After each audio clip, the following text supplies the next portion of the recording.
Hello students, नमस्कार। मैं हूं सुजीत कुमार, आप सभी को आपके अपने यूट्यूब चैनल मैथ्स वाला को स्वागत करता हूं। दोस्तों, हम लोग क्वेश्चन बैंक का सॉल्यूशन कर रहे थे और क्वेश्चन बैंक का सॉल्यूशन कर रहे थे जिसमें हम लोग 2019 का ग्रुप ए ग्रुप बी का सॉल्यूशन हम देखे हुए हैं और ग्रुप डी का भी एक लेक्चर डाला गया था।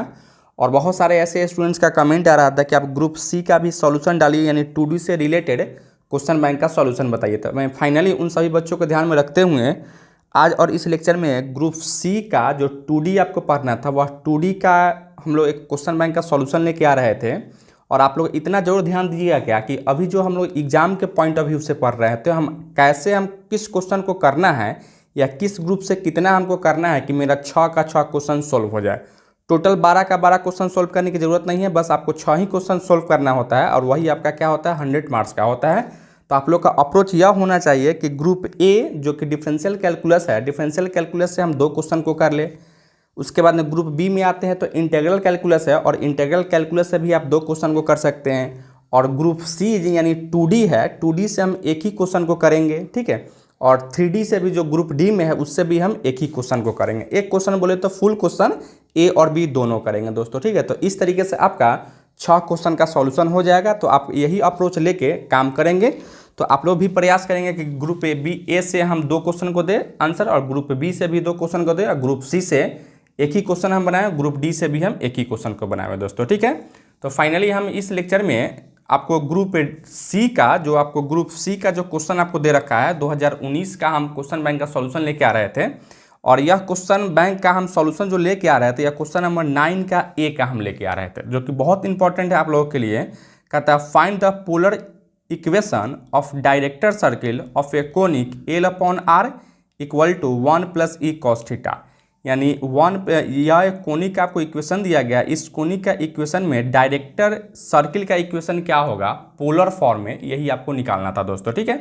तो चलिए हम इसको निकालते हैं। कैसे हम लोग निकालते हैं उससे पहले जैसे ही आप लोग का बीएससी पार्ट 1 मैथ ऑनर्स का या बीएससी पार्ट 1 का एग्जाम समाप्त होगा तो उसके 2 या 3 दिन बाद मेरा एक बीएससी पार्ट 2 मैथ ऑनर्स का कंप्लीट कोर्स या कंप्लीट बैच ऑनलाइन स्टार्ट होगा। तो जो भी बच्चे चाहेंगे बीएससी पार्ट 2 का घर बैठे सही ढंग से और प्रॉपर वे में सिलेबस को कवर करना है तो मेरे कोर्स को परचेज कर सकते हैं और कोर्स को परचेज करके घर बैठे और कंप्लीट सिलेबस कंप्लीट कर सकते हो। एडमिशन लेने के लिए यहाँ जो नंबर दिखाई दे रहा है उस नंबर पर कॉल करेंगे या व्हाट्सएप मैसेज करेंगे, उसके थ्रू से एडमिशन के प्रोसेस को कंटिन्यू कर लेंगे।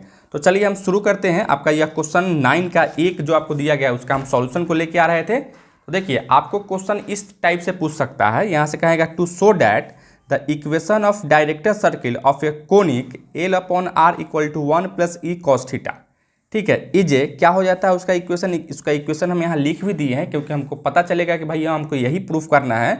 तो जो चीज़ हमको लाना रहता है तो उसके अकॉर्डिंग हम काम कर लेते हैं, ठीक है। तो इक्वेशन क्या होता है डायरेक्टर सर्किल का r² × 1 - e² plus 2e_Lr cos theta - 2l² equal to 0 हो जाता है दोस्तों, ठीक है। तो जहाँ ई क्या है आपका तो इसेंट्रिसिटी है, एल क्या है आपका तो length of semi latus rectum है और आर और थीटा जो है, आर और थीटा क्या होता है पोलर इक्वेशन में वेरिएबल होता है। हम जानते हैं ना पोलर इक्वेशन क्या होता है, तो वैसा इक्वेशन जो थीटा और आर में रिलेशन रहता है उसी को तो पोलर इक्वेशन कहते हैं।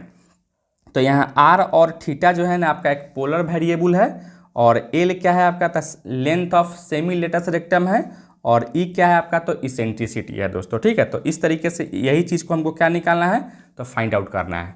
उससे पहले इसको फाइंड आउट करने थोड़ा सा हम डायरेक्टर सर्किल की बात करते हैं। हालांकि इसका डेफिनेशन आपसे नहीं पूछा है तो आप भी वहाँ डेफिनेशन नहीं लिखेंगे, अगर पूछेगा तभी लिखेंगे, लेकिन फिर भी मैं यहाँ आपको बताना चाहता हूँ ताकि आप डायरेक्टर सर्किल समझेंगे तो ही नहीं इसका इक्वेशन आप निकाल पाओगे, नहीं तो आप नहीं निकाल पाओगे, ठीक है। या आप निकाल पाओगे लेकिन आप समझ नहीं पाओगे उसका कंसेप्ट क्या है और कैसे इसको हम लोग निकालेंगे, ठीक है। तो सबसे पहले यहाँ से हम लोग डेफिनेशन लिखे हैं the director circle is the locus of point of intersection of mutually perpendicular tangent to the conic is called director circle. अब देखिए डायरेक्टर सर्किल क्या होता है, यह सपोज करो से यहाँ एक कोई कर्व है, ठीक है। इस तरीके से क्या है कोई कर्व है और इस कर्व पे हम लोग एक 2 टेंजेंट खींचे, एक टेंजेंट आपका यह है और एक टेंजेंट आपका यह है और दोनों का जो पॉइंट ऑफ इंटरसेक्शन है या कहें locus of point of intersection है वो आपका क्या है तो राइट एंगल पे है, म्यूचुअली परपेंडिकुलर है। तो जैसे यह म्यूचुअली परपेंडिकुलर हो जाएगा और लोकस का मतलब क्या होता है, अभी तो यहाँ से 2 टेंजेंट खींचे, हो सकता है कि यहाँ से टेंजेंट खींच ले, ऐसे टेंजेंट खींच ले, कर्व भी ऐसे नहीं हो के ऐसे हो जाए, तो बहुत सारा जो है ना लोकस ऑफ पॉइंट आपको बनेगा। ठीक है, क्या बनेगा यहाँ से, सेट ऑफ पॉइंट कह सकते हैं, यानी तो लोकस ऑफ पॉइंट कह सकते हो। अर्थात इस पॉइंट को ऐसे ही डॉट डॉट डॉट डॉट हम इस तरीके से जो एक कर्व बनाए हैं, इसी कर्व को हम क्या कहते हैं, तो डायरेक्टर सर्किल कहते हैं। अर्थात वह कर्व जो होता है एक सर्किल के आकार का होता है, इसलिए इसको हम क्या कहते हैं, तो डायरेक्टर सर्किल कहते हैं। अर्थात हम यह सीख गए क्या कि कोई भी कर्व का अगर दो टेंजेंट हम खींचते हैं, वह टेंजेंट एक दूसरे के परपेंडिकुलर रहता है, और यह जो है ना लोकस ऑफ पॉइंट होता है या locus of point of intersection होता है, तो उसी को हम लोग क्या कहते हैं, जो शेप बनता है उसी को हम डायरेक्टर सर्किल कहते हैं दोस्तों। ठीक है, जहाँ यहाँ हम कह सकते थे यह एल क्या है, तो length of semi latus rectum है, यानी एल आर होता है उसका क्या है, सेमी लेटस रेक्टम का लेंथ है। और ई क्या होता है आप जानते हैं, इसेंट्रिसिटी होता है। और आर और थीटा क्या होता है, जिस तरीके से हम कार्टेशियन इक्वेशन में लिखते हैं एक्स और वाई हर एक इक्वेशन में रहता है, तो एक्स और वाई क्या होता है, वेरिएबल होता है। उसी तरीके से पोलर इक्वेशन में आर और थीटा क्या होता है, तो वेरिएबल होता है। इसमें आपको इस इक्वेशन में आर और थीटा रहेगा ही रहेगा दोस्तों। ठीक है, तो यही आपका क्या है, तो डायरेक्टर सर्किल है। अब हमको क्या करना है, इस डायरेक्टर सर्किल का इक्वेशन हमको निकालना था बच्चों। ठीक है, तो आइए अब हम लोग यहाँ से क्या करते हैं, डायरेक्टर सर्किल का इक्वेशन को निकालते हैं और एक एक स्टेप को आगे बढ़ाते हैं। तो देखिए आपको यहाँ से एग्जाम में अगर यह डेफिनेशन नहीं पूछेगा तो आपको यहाँ से लिखना है दोस्तों। ठीक है, जैसा कि यहाँ से हम लोग प्रूफ लिखे हैं। सबसे पहले आपको यहाँ से दे क्या रखा है, द इक्वेशन ऑफ कोनिक, यानी कोनिक का जो यह कोनिक हम लिए हैं, यह कोनिक जो कर्व लिए हैं, इस कर्व का या इस कोनिक का इक्वेशन आपको क्या दिया गया है, L/R equal to 1 plus E cos theta. इसको हमने क्या मान लिया, इसको इक्वेशन हमने 1 मान लिया दोस्तों। ठीक है, अब यहाँ से आइए, ये इसी चीज़ को हम लेके आ रहे थे, आगे बढ़ा रहे हैं। Draw a perpendicular tangent to the conic at the conic at A alpha and B beta. देखिए यहाँ से यही बात को, इसी डायग्राम को हम फिर से लेके आ रहे थे और इसको हम यहाँ बता रहे थे कि यहाँ से हम एक टेंजेंट ड्रॉ किए हैं इस कोनिक पे एट पॉइंट ए अल्फा और एट पॉइंट बी अल्फा। ठीक है, यही एक हम टेंजेंट ड्रॉ किए हैं। हालांकि इसी फिगर को अगर अलग हम बनाते हैं तो इसको फिर से हमको टेंजेंट ड्रॉ करके बताना पड़ता, तो हम इसको दोबारा ड्रॉ नहीं कर रहे हैं, इसी फिगर पे हम काम चला रहे थे दोस्तों। ठीक है, तो इस तरीके से वही बात को हम लोग यहाँ लिख दिए हैं। अब यहाँ से एक चीज़ और यहाँ से आप देखेंगे क्या, कि जैसा कि हम लोग जानते हैं the equation of tangent to the conic at A alpha comma B beta are respectively. अब हमको क्या करना है कि मतलब कि यह जो टेंजेंट है ना, इस टेंजेंट का इक्वेशन आपको निकालना है। इस टेंजेंट का इक्वेशन निकालना है इस पॉइंट पे, और इस टेंजेंट का इक्वेशन निकालना है इस पॉइंट पे। तो इस टेंजेंट का जो इक्वेशन हो जाता है, वह इक्वेशन आपको हो जाता है L/R equal to E cos theta plus cos theta minus का अल्फा, यानी सेम इक्वेशन हो जाता है। जो यहाँ से हम पोलर का इक्वेशन जो लिखे हैं ना, वह सेम नहीं होता है, लेकिन फिर भी जो है ना आपका यहाँ क्या हो जाता है, तो यही इक्वेशन हो जाता है L/R equal to E cos theta plus cos theta minus का अल्फा। जहाँ अल्फा क्या है, तो अल्फा आपका इस पॉइंट पर का जो एंगल बन रहा है वही आपका क्या है, या अल्फा है दोस्तों। ठीक है, इसी तरीके से सिमिलरली अभी हम ए पॉइंट पे निकाले हैं, अब आप बी पॉइंट पे भी निकाल सकते हो। ठीक है, किस पॉइंट पे निकाल सकते हैं, बी पॉइंट पे भी आप निकाल सकते हो। तो उसी तरह से L/R equal to E cos theta plus का कॉस थीटा माइनस बीटा लिख सकते हैं। यहाँ से यह अल्फा था, अल्फा पॉइंट पे निकाले, यानी इस पॉइंट पे निकाले हो, अब इस पॉइंट पे निकालोगे तो यहाँ से थीटा माइनस का बीटा हो जाता है। इसको हमने इक्वेशन 1 और इसको हमने इक्वेशन 2 मान लिया दोस्तों। ठीक है, अच्छा अब यहाँ से देखिए, if these two tangents intersect at the point R1 comma theta 1, यानी यही जो टेंजेंट दोनों टेंजेंट है, यह टेंजेंट दोनों एक दूसरे पर किस पॉइंट पे इंटरसेक्ट कर रहा है, तो इसका नाम हम P रख दिए और इसका पोलर कोऑर्डिनेट क्या है, यह R1 कॉमा थीटा 1 है। क्या है, यह R1 कॉमा थीटा 1 है। हालांकि आपको यहाँ दिखाई नहीं दे रहा होगा स्पष्ट, क्योंकि यहाँ से डबल राइटिंग हो चुका है। इसको आप R1 मानेंगे और इसको आपको थीटा 1 मानेंगे। ठीक है, तो ये आपका क्या है, P इक्वल टू P का कोऑर्डिनेट R1 कॉमा थीटा 1 है। तो यही चीज़ को हम यहाँ लिखे हैं कि यह क्या लिखे हो आप यहाँ से, तो यहाँ से हमने लिखा कि यह जो टेंजेंट जो है ना, यह टेंजेंट किस पॉइंट पे इंटरसेक्ट कर रहा है, तो P R1 कॉमा थीटा 1 पे यह टेंजेंट क्या कर रहा था, तो वह इंटरसेक्ट कर रहा। तो हम लोग यहाँ से देख पा रहे थे कि यह टेंजेंट का इक्वेशन हम यहाँ निकाल चुके हैं, इक्वेशन 2, और इस टेंजेंट का इक्वेशन हमने यहाँ निकाल चुके हैं, हालांकि इक्वेशन 3। और यह दोनों टेंजेंट इस एक दूसरे पर अगर यहाँ पे इंटरसेक्ट करता है, इसका मतलब क्या है कि यह पॉइंट जो है ना, इस टेंजेंट के इक्वेशन को भी सेटिस्फाई करेगा और इस टेंजेंट के इक्वेशन को भी सेटिस्फाई करेगा। अर्थात हम कह सकते हैं तो इक्वेशन 2 को भी सेटिस्फाई करेगा और इक्वेशन 3 को भी सेटिस्फाई करेगा दोस्तों, ठीक है।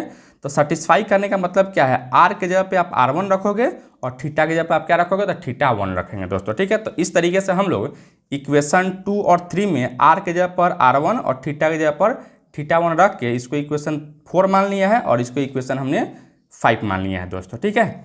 अच्छा, अब हमको क्या करना है कि हमको यहाँ R1 और θ1 का वैल्यू निकालना है। क्या निकालना है, यहाँ से R1 और θ1 का वैल्यू निकालना है। तो R1 और θ1 का वैल्यू हम निकालने के लिए हम लोग यहाँ से क्या करना चाह रहे थे कि यहाँ से हम यह करना चाह रहे थे, क्या देखिएगा यहाँ से आप देखोगे यहाँ से इसका दोनों का आप इक्वेशन 4 और इक्वेशन 5 का अगर लेफ्ट हैंड साइड देख रहे हैं तो दोनों का सेम है, इक्वल है, यानी L/R1 यहाँ भी है, L/R1 यहाँ भी है। तो अगर लेफ्ट हैंड साइड बराबर होता है तो राइट हैंड साइड भी इक्वल कर सकते हैं। तो यही चीज़ को यहाँ लिखे हैं, राइट हैंड साइड यहाँ लिख दिए हैं और इसका भी राइट हैंड साइड को यहाँ लिख दिए, दोनों को इक्वल के साइन कर दिए।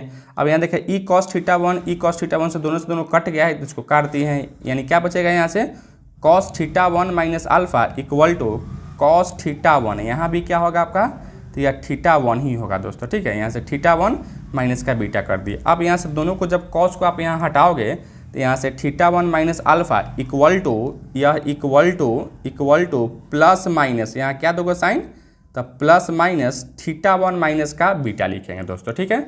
अब हमको क्या करना है कि यहाँ से जो यह प्लस वाला साइन है ना उसको निगलेक्ट कर देना है, उसको हमको प्लस वाला साइन को नहीं लेके चलना है, हमको क्या लेके चलना है, तो माइनस वाला साइन को लेके चलना है, ठीक है। तो यहाँ से प्लस वाला साइन को हम निगलेक्ट कर दिए हैं। तो जैसे आप यहाँ से निगलेक्ट करोगे तो कुछ इस तरीके से हो जाएगा, यानी क्या लिखोगे, θ1 माइनस का alpha equal to minus θ1 minus का बीटा, इस माइनस से अंदर गुना करोगे तो यह माइनस हो जाएगा, यह प्लस हो जाएगा, यानी आप कह सकते हो यह θ1 को इधर लाओगे तो यहाँ θ1 पहले से था, एक और θ1 तो 2θ1, इस अल्फा को माइनस इधर लेके जाएंगे तो अल्फा प्लस बीटा, अर्थात θ1 इक्वल टू क्या लिख सकते हो, अल्फा प्लस बीटा बाई 2। इसको हमने इक्वेशन 6 मान लिया। और यहाँ से हम θ1 का वैल्यू इसलिए निकाले हैं क्योंकि आने वाला टाइम में जब हम आगे बढ़ाते हैं तो यह θ1 का वैल्यू का हमको ज़रूरत पड़ता है, इसलिए हम θ1 का वैल्यू पहले ही निकाल लिए हैं दोस्तों, ठीक है। अब इसी तरीके से हमको क्या करना है, तो R1 का वैल्यू निकालना है, ठीक है, यानी क्या है, कोई टर्म हमको निकालना है R1 के फॉर्म में। तो देखिए यहाँ से फ्रॉम इक्वेशन 4 हम लेके आ रहे थे, फ्रॉम इक्वेशन 4 क्या है आपका, तो पीछे वाला आप देख लीजिएगा, यही इक्वेशन आपका 4 था, हम इसको हूबहू लिख दिए हैं। अब हम यहाँ से क्या कर रहे थे, θ1 का वैल्यू यहाँ से रख रहे थे, अर्थात यहाँ से L/R1 इक्वल टू नहीं, इसको हम इधर भेजे हैं, ठीक है। तो यह प्लस है तो इधर आएगा तो माइनस, यानी minus e cos θ1 equal to यहाँ से cos, और θ1 का वैल्यू हम क्या लिखे, अल्फा प्लस बीटा माइनस का अल्फा लिख दिए हैं, ठीक है। अच्छा, अब यहाँ से क्या लिखो, L/R1 minus e cos θ1 equal to, इसका एलसीएम लेंगे तो क्या होगा, यहाँ से बीटा माइनस अल्फा बाई 2, इसको हमने इक्वेशन 1 मान लिया। और इसको इक्वेशन हम इसलिए माने हैं क्योंकि हमको इसका वैल्यू निकालना था, क्योंकि आने वाला टाइम में जब आप इसको आओगे ना तो इसका वैल्यू क्या की जरूरत पड़ेगा, इसलिए हम इसका भी यानी cos beta minus alpha by 2 का वैल्यू हम क्या निकाल चुके हैं, तो L/R1 माइनस e cos θ1 हम निकाल चुके हैं दोस्तों, ठीक है। अच्छा, अब यहाँ से एक चीज़ देखो, यहाँ से एक रिलेशन हम लोग यहाँ से देखना चाहते हैं कि यह जो डायग्राम हम बनाए हैं, यह दोनों टेंजेंट क्या है, तो एक दूसरे पर म्यूचुअली परपेंडिकुलर है। तो म्यूचुअली परपेंडिकुलर का कंडीशन क्या होता है कि यह टेंजेंट भी तो एक स्ट्रेट लाइन ही है, ये भी एक स्ट्रेट लाइन है। तो हम जानते हैं कि कोई भी दो स्ट्रेट लाइन अगर एक दूसरे के परपेंडिकुलर होता है तो दोनों का स्लोप का प्रोडक्ट यानी m1 इंटू m2 क्या होता है, हमेशा 1 के बराबर होता है, या क्लास 12th में भी आप पढ़े होंगे, ठीक है, 2D में। तो यह बात हम लोग पहले से जानते हैं। अब हमको क्या करना है कि इस टेंजेंट का पोलर इक्वेशन तो हमको पता है, यहाँ से इक्वेशन 2 एंड इक्वेशन 3 इसी टेंजेंट का नाम पोलर इक्वेशन है।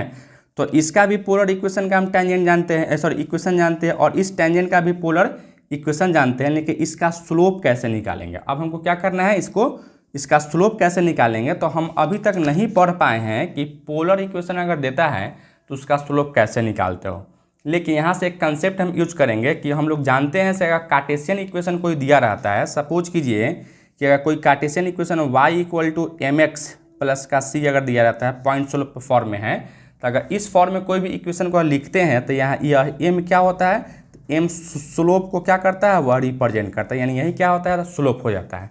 तो हम लोग क्या करेंगे, या हम लोग का अप्रोच क्या होगा कि यह जो कार्टेशियन या पोलर इक्वेशन जो हम लिखे हैं उसको कार्टेशियन में चेंज कर दें। इसको किस में चेंज कर दें, तो कार्टेशियन में चेंज कर दें, और कार्टेशियन में हम चेंज करके उसको आसानी से हम क्या निकाल सकते हैं, तो दोनों टेंजेंट का हम स्लोप निकाल सकते हैं, ठीक है। तो इसीलिए अब हम लोग यहाँ से लिख रहे थे, now writing the equation 2 and equation 3, यानी इक्वेशन 2 एंड 3 क्या था, तो यही टेंजेंट का पोलर इक्वेशन था, जो कि अभी हमने यहाँ से टेंजेंट, इस टेंजेंट को और इस टेंजेंट को बताया है, ठीक है। तो यही इक्वेशन 3 और 4 को हम किसके फॉर्म में लिखना चाह रहे थे बच्चों, तो देखिए यहाँ से the writing the equation 3 and 4 in Cartesian form by substituting x 4, यानी x is equal to R cos theta and y equal to R sine theta. हम लोग पहले से भी जानते हैं कि अगर कोई भी अगर कार्टेशियन इक्वेशन को अगर पोलर में चेंज करते हो तो पोलर में चेंज करने के लिए आपको क्या करना पड़ता है, तो यहाँ से x is equal to R cos theta put करते हैं और y equal to R sine theta put करते हैं दोस्तों, ठीक है। तो यही चीज़ को यहाँ भी हम लेके आ रहे थे, यानी हम क्या लिखेंगे, जहाँ जहाँ भी अगर आर कॉस थीटा होगा उसको x लिख लेंगे और जहाँ जहाँ आर साइन थीटा होगा उसको हमने क्या कर देंगे, तो उसको हम लोग y लिख देंगे दोस्तों, ठीक है। तो अब आइए हम लोग यहाँ से इक्वेशन हम क्या लेके आ रहे थे, इसको चेंज करने के लिए आइए हम इसको लेके आ रहे थे, देखिए यहाँ से फ्रॉम इक्वेशन 2, इक्वेशन 2 क्या है आपका, पहले एक को लेके चलते हैं, यहाँ से एक को लेके चलते हैं, उसी तरह सिमिलरली हम इसका भी कर लेंगे दोस्तों, ठीक है। तो फ्रॉम इक्वेशन 2 क्या है, L by R equal to, यहाँ से क्या है, सॉरी यहाँ से आपको क्या करना है, यहाँ से हाँ इसको आपको चेंज करना था ना, यहाँ से L by R equal to E cos theta plus cos theta minus alpha. तो इसी इक्वेशन को हमने यहाँ से लेके आ रहे थे और यहाँ से हम क्या लिख रहे थे, सो देखिएगा क्या आप यहाँ से लिख सकते हो, यही इक्वेशन को लिखे हैं, इक्वेशन 4, इक्वेशन फ्रॉम इक्वेशन 2, यही इक्वेशन था।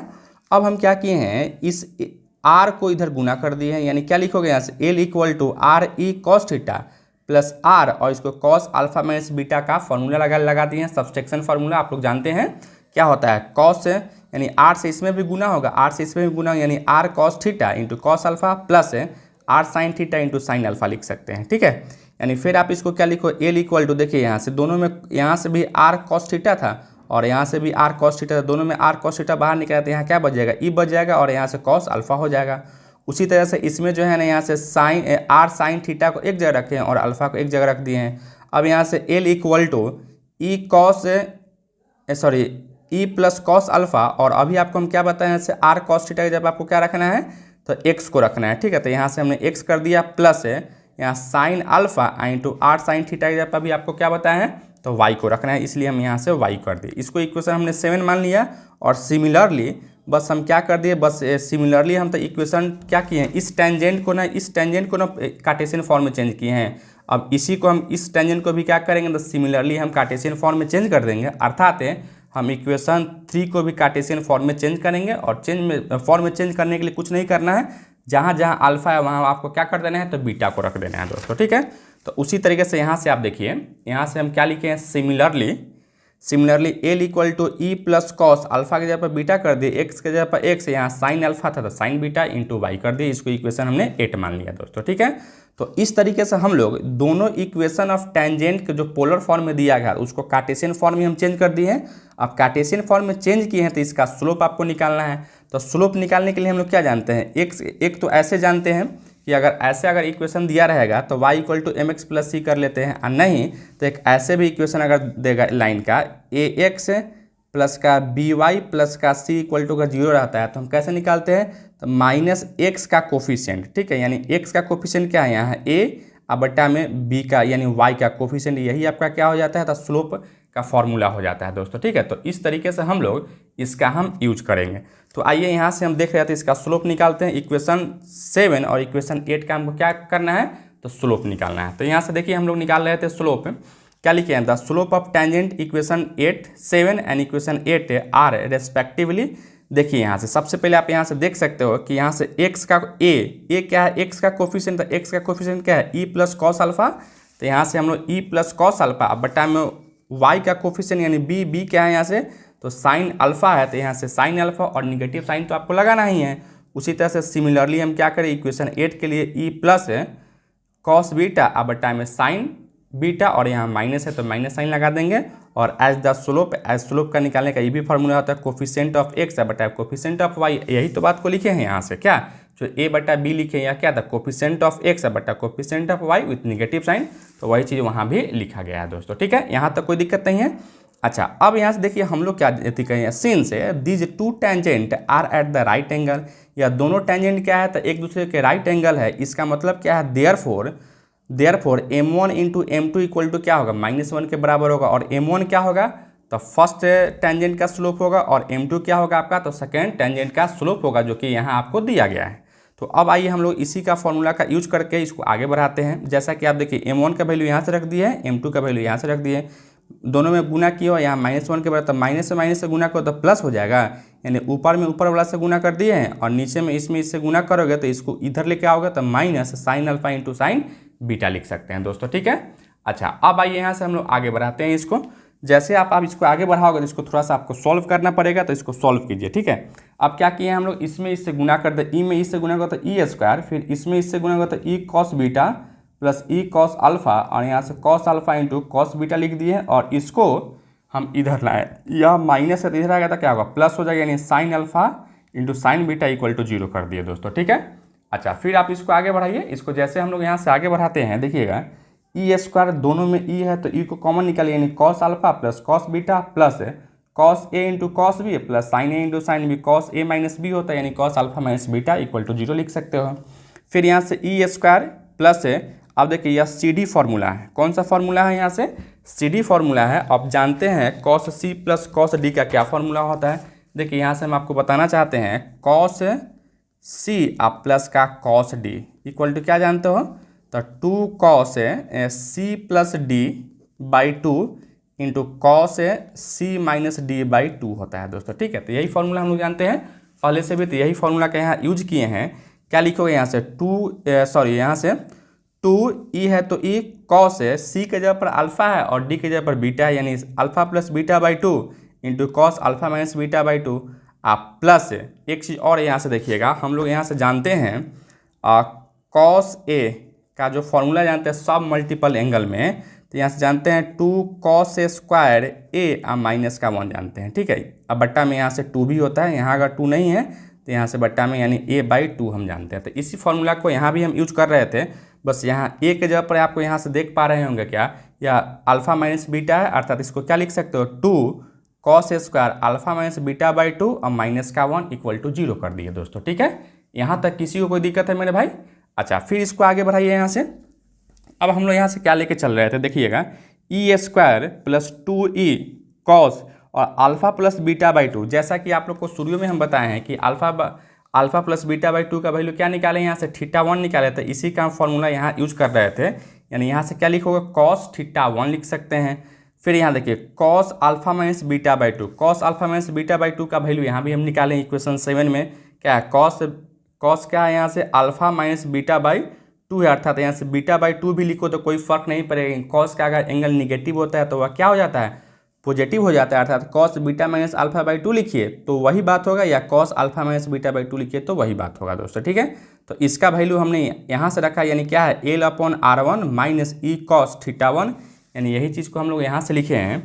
कहाँ से लिखे हैं मेरे दोस्त, तो यहाँ से लिखे हैं, ठीक है। यानी इसके जगह पे हमने यहाँ वैल्यू रखा L/R1 minus E cos θ1 plus है, फिर उसी चीज़ वही चीज़ है, यहाँ से वैल्यू रख दिए इसका क्या है, L/R1 माइनस ई कॉस θ1 का होल स्क्वायर, और यहाँ -1 है तो -1 इक्वल टू 0 कर दिए दोस्तों, ठीक है। फिर आप इसको आगे बढ़ाइए। अब देखिए यहाँ से यह ई स्क्वायर यहाँ था और यहाँ का -1 इसको एक साथ हम रख दिए हैं, और इसको एज इट इज लिखे हैं, यहाँ से एलसीएम ले लिए, यानी L माइनस E/R1 cos θ1 बट्टा में R1 प्लस यहाँ भी हमने क्या किया, तो एलसीएम ले लिया है, यानी क्या लिखोगे यहाँ से L माइनस E/R1 cos θ1 का होल स्क्वायर, अब बट्टा में R1 का स्क्वायर इक्वल टू 0 कर दिए। अब क्या किए, इस टोटल का एलसीएम हम ले लिया, टोटल का एलसीएम लेंगे यानी क्या होगा, R1 का स्क्वायर, यानी यहाँ से हम क्या लिखे, R1 का square into E square minus 1 plus यहाँ से R1 है तो एक और R1 से गुना हो गया, यानी 2R1e cos θ1 into L minus E/R1 cos θ1 plus यहाँ तो R1 का स्क्वायर था तो यहाँ तक गुना कुछ नहीं होगा, यानी जो का तो लिखो, यानी 2 into L minus E/R1 cos θ1 का होल स्क्वायर इक्वल टू 0 हो गया दोस्तों, ठीक है। यहाँ से थोड़ा सा आप देख लीजिएगा ठीक से, क्योंकि यहाँ जो है ना छोटा छोटा लिखा गया है, ये आपका R1 है, या आपने से खुद से कैलकुलेशन कर सकते हो दोस्तों, ठीक है। और फिर हम इसको थोड़ा सा और आगे बढ़ाते हैं, तो इसको जैसे तुम आगे बढ़ाओगे, अब यहाँ से क्या लिखे, इसको एज इट इज कर दिए हैं और इसको हम गुना करके लिखे हैं। यानी गुना करके कहने का मतलब क्या है कि आप जैसा कि यहाँ से इसमें इससे गुना किए हैं और इसका होल स्क्वायर को तोड़ दिए हैं, इसका जो होल स्क्वायर है इसको तोड़े हैं, इसका जब होल स्क्वायर को तोड़ोगे और गुना करोगे तो कुछ इस तरीके से आपको मिलेगा। यानी क्या मिलेगा, R1 का square into E square minus 1 plus 2R1 E L cos theta 1 minus 2R1 का square E square cos square theta 1 plus 2L square minus 4R1 E L cos theta 1 plus 2R1 का square E square cos square theta 1 इक्वल to 0 है। अब यहाँ से जैसा आप देख पा रहे थे दोनों इससे यह कट जाएगा, सेम चीज़ है, और इसमें इसको ऐड कर लोगे, ठीक है। अर्थात यहाँ क्या बचेगा, तो R1 का square into E square minus 1 है, और यहाँ देखिए यहाँ माइनस का 4 है, यहाँ प्लस का 2 है, तो यहाँ माइनस का 2R1 E L cos theta 1 आप प्लस क्या बच गया यहाँ से, तो एल क्या है 2L स्क्वायर इक्वल टू 0 हो गया। अब जो हम रिजल्ट आपको लिखवाए थे कि भैया इसका इक्वेशन आपको यह होता है, कौन होता है इक्वेशन, यह R square into 1 minus E square लेके वहाँ देख रहे हैं तो ई स्क्वायर माइनस 1 आ रहा था, तो इसमें हमने क्या किया, माइनस को कॉमन निकालना पड़ा है, तो यहाँ से हमने माइनस को कॉमन निकाला, अर्थात क्या लिखोगे R1 का स्क्वायर और यहाँ से 1 माइनस ई स्क्वायर, यह माइनस था तो यह प्लस हो गया, यह प्लस था तो यह माइनस हो गया इक्वल टू 0। इस माइनस को उधर शिफ्ट कर दिए हैं, अर्थात इसको एज इट इज हम लिख दिए हैं दोस्तों, ठीक है। अब इसको तो समझाने की जरूरत नहीं ना है। अच्छा, अब हम क्या लिखे हैं, अब हमको लोकस निकालना था ना, क्या निकालना था, लोकस, यानी R1 और थीटा 1 को क्या चीज़ से रिप्लेस करेंगे, R1 को R से और थीटा 1 को थीटा से रिप्लेस करोगे, अर्थात यहाँ से लिखोगे 1 minus E square into R square plus 2ELR cos theta minus का 2L स्क्वायर इक्वल टू 0। यही आपका क्या होगा, तो रिक्वायर्ड इक्वेशन होगा किसका, तो डायरेक्टर सर्किल का दोस्तों, ठीक है। तो इस तरीके से इसको अगर एक दो बार अगर प्रैक्टिस कर लेते हो तो निश्चित रूप से इस क्वेश्चन को आप लोग कर पाएंगे दोस्तों, ठीक है। अब आइए हम लोग कुछ और क्वेश्चन को लेके आते हैं, तो एक और क्वेश्चन को लेके आते हैं। हालांकि यह क्वेश्चन बैंक 2019 का क्वेश्चन नहीं है, लेकिन यह हर एक अल्टरनेट ईयर में यह सवाल पूछ दिया जाता है दोस्तों, ठीक है। और यह क्वेश्चन 2021 का जो एग्जाम हुआ था, यानी आप लोगों से के जो पहले वाला बैच का जो एग्जाम हुआ था सेशन 2020 से 23 वाला बच्चों के लिए, तो उसमें भी यह सवाल नहीं पूछा गया है। तो यह हो सकता है कि आपके एग्जाम में जो है ना, यह निश्चित रूप से आपसे सवाल पूछ दे, और यह आपके लिए क्या है, तो मस्ट VVI क्वेश्चन है दोस्तों, ठीक है। तो आप इसको हमेशा क्या करेंगे, उसको रिवीजन करके आप लोग प्रैक्टिस करके रखेंगे। और क्वेश्चन क्या है, तो कहता है to prove that the radical axis of two circle is perpendicular to the line joining the centre of the circles. कहने का मतलब क्या है, यहाँ से देखिए कि यह कोई दो सर्किल है, ठीक है। एक सर्किल यह है S1 इक्वल टू 0, यहाँ एक सर्किल दो है S2 इक्वल टू 0, और इसका जो हम लोग रेडिकल एक्सिस निकालते हैं, तो रेडिकल एक्सिस क्या होता है, यही लाइन आपका AB क्या है, आपका रेडिकल एक्सिस है। और इस दोनों सर्किल का सेंटर यानी S1 का सेंटर L है और S2 का सेंटर क्या है आपका, तो M है। तो दोनों सेंटर के कोऑर्डिनेट को या दोनों सेंटर को अगर मिलाते हो तो इस तरीके से एक लाइन बनता है जिसका नाम है LNM, यानी LM लाइन है दोस्तों, ठीक है। तो आपको यह कहता है क्या, यह रेडिकल एक्सिस और यह जो है ना लाइन है, यह दोनों एक दूसरे पर क्या होना चाहिए था, तो परपेंडिकुलर होना चाहिए था। यही आपको प्रूफ करना है, ठीक है।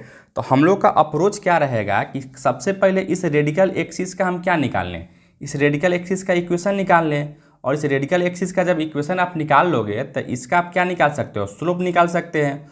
उसी तरह से इस दोनों पॉइंट से हम लोग इस लाइन का इक्वेशन निकाल लेंगे। हम लोग जानते हैं, पढ़े हुए हैं स्ट्रेट लाइन में कि कोई भी अगर दो स्ट्रेट लाइन है, दो पॉइंट से अगर कोई भी स्ट्रेट लाइन अगर दो पॉइंट से पास करता है तो उसका इक्वेशन क्या होता है, तो वहाँ से उसका इक्वेशन निकाल लेंगे। या इक्वेशन ना निकाल के हमको खाली स्लोप ही निकालना है ना, तो हम खाली स्लोप ही निकाल लेंगे। हमको पता है कि भाई दो पॉइंट से अगर दो पॉइंट का अगर स्लोप हमको निकालना है तो स्लोप क्या होता है, y2 माइनस y1 बटा x2 माइनस x1 होता है।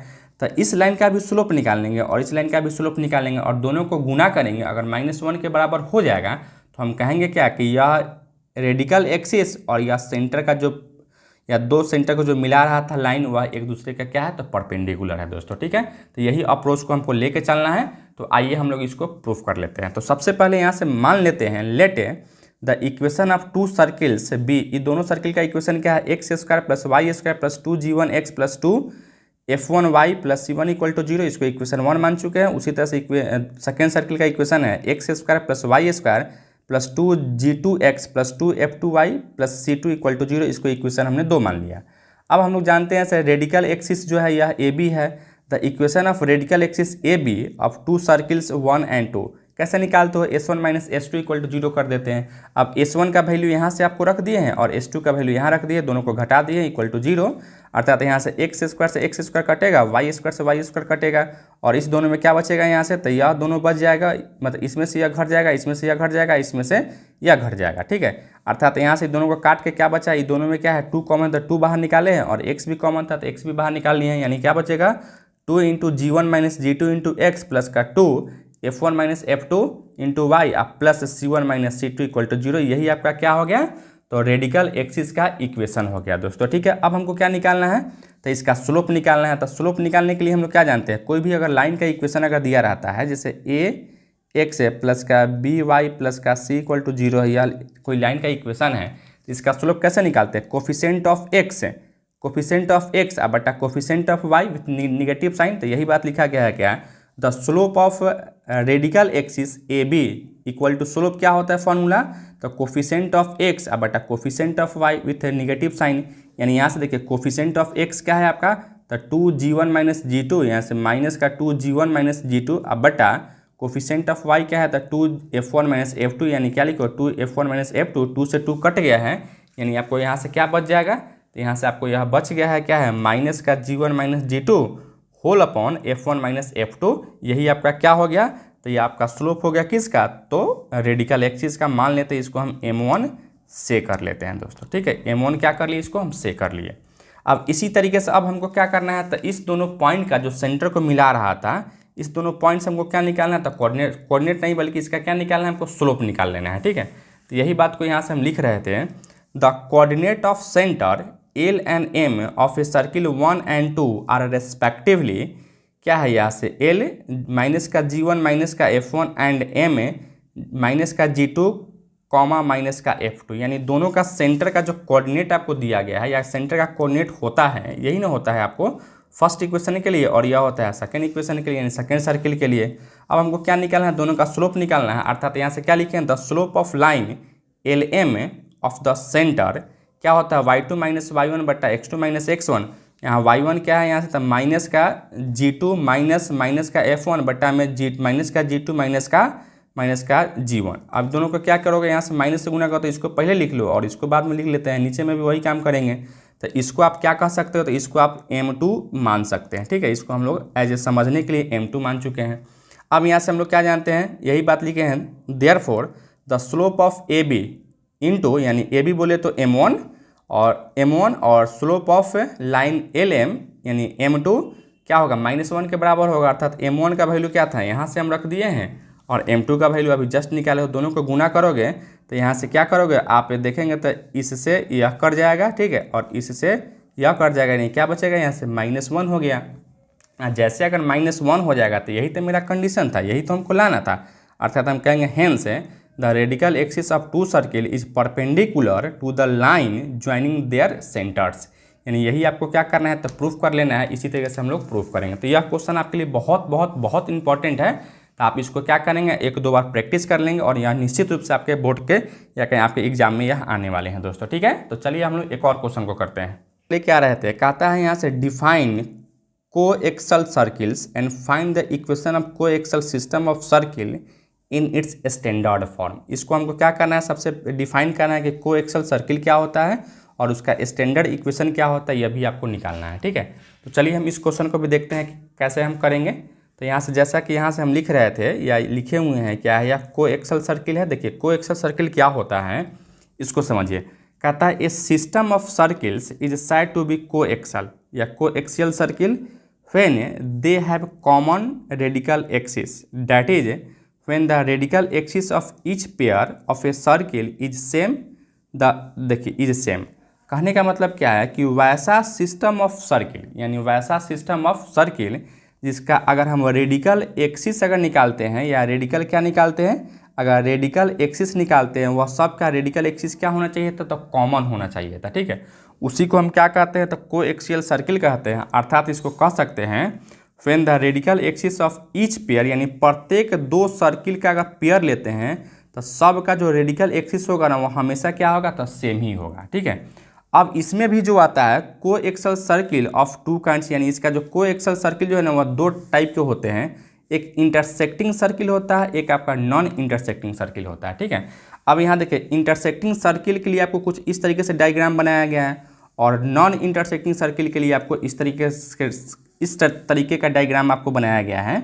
और जैसा कि यहाँ से देख पा रहे हैं, यहाँ प्रत्येक दो पेयर का अगर दो सर्किल का अगर पेयर लोगे तो सब का जो आपको रेडिकल एक्सिस होगा ना वह सेम ही होगा। यहाँ भी अगर किसी भी दो, जैसे यह बड़का वाला सर्किल है, यहाँ भी बड़का वाला सर्किल का अगर हम रेडिकल एक्सिस लेते हैं दोनों का क्या है, सेम ही है। उसी तरह से यह छोटका सर्किल और छोटका सर्किल का अगर रेडिकल एक्सिस लेते हैं तो क्या यह दोनों का सेम ही है। तो यही आपका क्या हो जाता है, तो कोएक्सियल सर्किल कहलाता है दोस्तों, ठीक है। तो यही आपको डेफिनेशन देना था। अब आइए हम इसका इक्वेशन निकालते हैं, यानी सेकेंड पार्ट जो क्वेश्चन में कह रहा था तो उसको हम यहाँ से लिखे हैं to obtain the equation of system of coaxial circle in a simplest form यानी स्टैंडर्ड फॉर्म दोस्तों, ठीक है।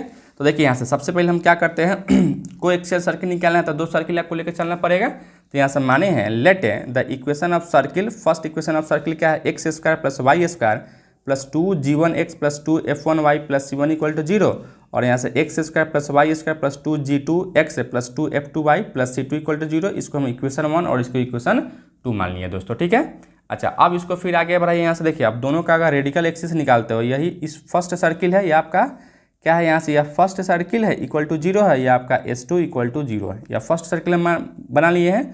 और इसका अगर रेडिकल एक्सिस अगर निकालते हैं, देयर रेडिकल एक्सिस क्या होता है, तो रेडिकल एक्सिस निकालने का फॉर्मूला होता है S1 minus S2 equal to 0, अर्थात इसमें से इसको घटाओगे, देखो इस दोनों से कट जाएगा, यहाँ से 2 दोनों में कॉमन है, 2 बाहर निकालेंगे, यहाँ से क्या होगा g1 minus g2 into x plus 2 into f1 minus f2 into y, यहाँ से y छूट गया, यहाँ से आपको y देना है, आप plus c1 minus c2 equal to 0, इसको हमने इक्वेशन 3 मान चुके हैं दोस्तों, ठीक है। तो इस तरीके से हम लोग इस रेडिकल एक्सिस का इक्वेशन हम निकाल चुके हैं। अब आइए यहाँ से कुछ और आगे बढ़ाते हैं। देखिए यहाँ से since the common radical axis is perpendicular to the line joining the centre of any pair of circles of a system of centre of all circle lies on the straight line. देखिए यही बात हम अभी इसके just पहले वाला theorem में proof किए थे, क्या कि कोई भी दो सर्किल अगर है, कोई भी दो सर्किल अगर इस तरीके से है, ठीक है, तो इसका जो आप कॉमन रेडिकल एक्सिस निकालते हैं, दोनों सर्किल के सेंटर को जब ज्वाइन करते हो तो यह क्या होता है, तो परपेंडिकुलर होता है। यह रिलेशन हम जस्ट देखे हैं और उसी रिलेशन का यहाँ से यूज कर रहा था।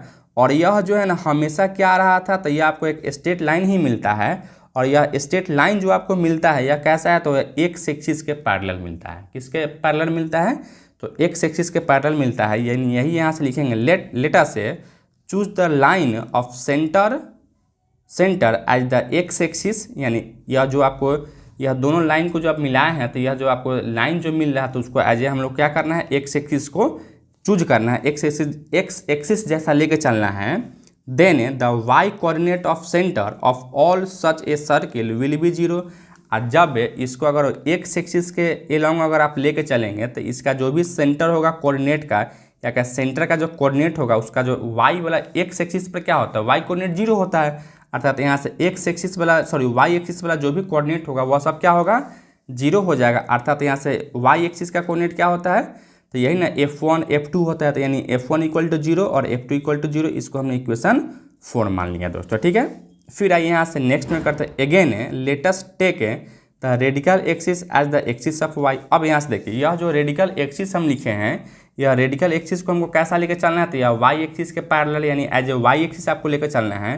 तो जैसे अगर y एक्सिस लेकर चलोगे तो इस y एक्सिस पर क्या होता है, x कोऑर्डिनेट 0 होता है, तो उसी तरह से यहाँ से भी क्या लिखा गया है, दैट इज यानी अर्थात x इज इक्वल टू 0, इसको इक्वेशन हम 5 मान चुके हैं। अब यह दोनों इक्वेशन 4 और इक्वेशन 5 के वैल्यू को हम क्या करते हैं, यहाँ सब्स्टिट्यूट करते हैं किस इक्वेशन में, तो इक्वेशन नंबर 3 में, यानी यह जो रेडिकल एक्सिस का जो इक्वेशन निकाले इसमें हम सब्स्टिट्यूट करते हैं। तो जैसे आप यहाँ सब्स्टिट्यूट करोगे x इक्वल टू 0, तो यह टर्म टोटल 0 हो जाएगा, और यहाँ से क्या लिखोगे, यहाँ से f1 भी 0 है और f2 भी 0 है, तो यह भी टर्म आपका 0 होगा, अर्थात क्या बचेगा, यहाँ से c1 minus c2 equal to 0, अर्थात यही बात को यहाँ से हम लिखे हैं, क्या लिखे हैं, यहाँ से putting the value of f1 f2 and x in equation 3 to get c1 minus c2 equal to 0, अर्थात c1 इक्वल टू c2, और यह c1 इंटू c2 दोनों अगर बराबर है तो इसी को हम क्या मान लिए, एक c मान लिए, ठीक है। 1 2 हटा दिए, इसको क्या मान लिए, हम c मान चुके हैं।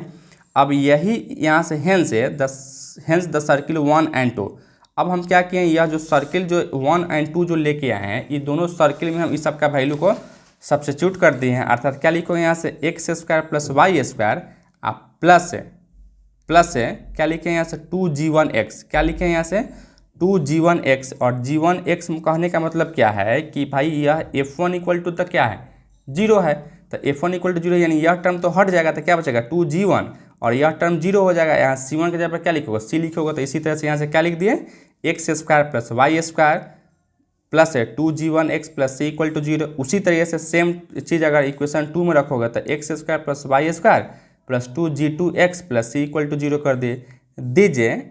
यहाँ क्या लिखा है, this circle can be represented. यह दोनों सर्किल जो है ना आपको क्या चीज़ से रिप्रेजेंट कर रहा है, यह दोनों सर्किल को हम रिप्रेजेंट कर सकते हैं, यानी g1 g2 को हटा सकते हैं। ठीक है, वह तो लोकस था ना, यानी g1 g2 को हटा के हम सिंपल क्या लिख सकते हैं g लिख सकते हैं। अर्थात हम कहेंगे x square plus Y square plus 2gx plus c equal to 0। और यही आपका क्या होगा, तो स्टैंडर्ड इक्वेशन आप कोएक्सियल सर्किल आपका हो जाएगा। तो इस तरीके से आपको यही आपका प्रूफ हो गया दोस्तों। ठीक है, तो यह वीडियो बहुत बड़ा हो चुका है, तो इस लेक्चर में आज के लिए इतना ही रखते हैं। यह लेक्चर आपको कैसा लगा आप कमेंट करके जरूर बताइएगा। चैनल पर नया है तो चैनल को सब्सक्राइब कर लीजिएगा, वीडियो सबसे पहले देखने के लिए बेल आइकन को प्रेस कर लीजिएगा। और जैसे ही आप लोगों का पार्ट 1 का एग्जाम समाप्त होगा, उसके 2 या 3 दिन बाद में एक BSc पार्ट 2 मैथ ऑनर्स का कंप्लीट कोर्स स्टार्ट होगा। तो जो भी बच्चे अगर घर बैठे सही ढंग से और प्रॉपर वे में सिलेबस को कवर करना चाहते हैं तो मेरे कोर्स को परचेज कर सकते हैं, और कोर्स को परचेज करके आप घर बैठे कंप्लीट सिलेबस को कंप्लीट कर सकते हो। कोर्स को परचेज करने के लिए यहाँ जो नंबर आपको दिखाई दे रहा है उस नंबर पे कॉल करेंगे या व्हाट्सएप मैसेज करेंगे, उसके थ्रू से एडमिशन प्रोसेस को कंटिन्यू कर लेंगे। तो thank you so much for watching this.